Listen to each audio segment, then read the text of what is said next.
আবু হুরায়রা রাদিয়াল্লাহু থেকে বর্ণিত, আল্লাহর রাসূল সাল্লাল্লাহু আলাইহি ওয়াসাল্লামকে জিজ্ঞেস করা হলো, কোন আমলটি উত্তম?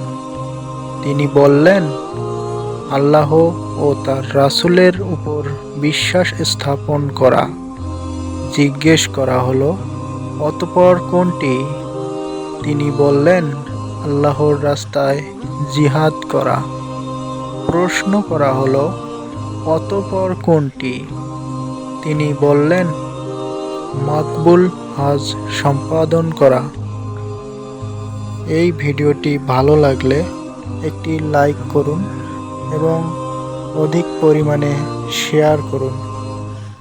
এরকম আরও ভিডিও পেতে চাইলে আমাদের এই চ্যানেলটি সাবস্ক্রাইব করুন এবং সুন্দর বাণীর পাশেই থাকুন।